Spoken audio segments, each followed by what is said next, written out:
Davlat xaridlari bo'yicha tadbirkorlar tomonidan ko'tarilgan muammolarga Iqtisodiyot va Moliya vazirligi tomonidan bir qancha yechimlar ishlab chiqildi.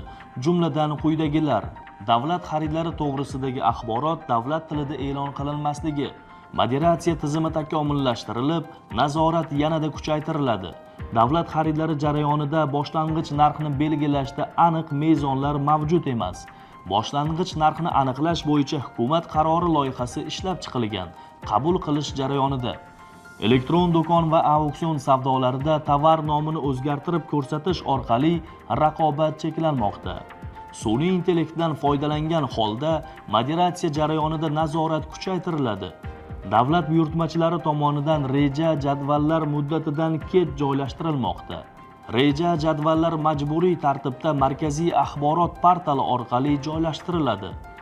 Kooperatsiya portalida shartnomalarning yagona reyestridagi axborot jamoatchilik uchun to'liq ochiqlanmaganligi, qonunchilikda belgilangan ma'lumotlar jamoatchilik uchun ochiqlanadi.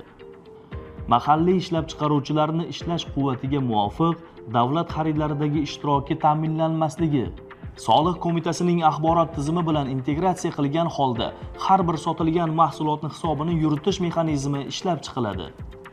Elektron do'konda ofertalarning moderatsiyadan o'tkazilishida asossiz qaytarilishi, sun'iy intellektdan inson omilisiz foydalangan holda ofertalarning joylashtirilishi yo'lga qo'yiladi.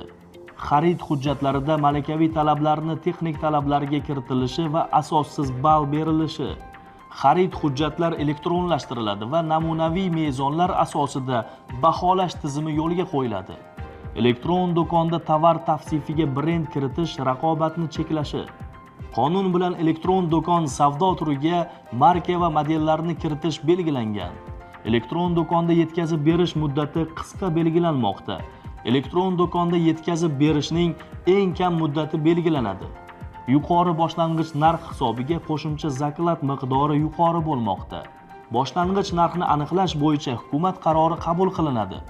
Shartnoma majburiyatlari bajarilishida nizolar kelib chiqmoqda.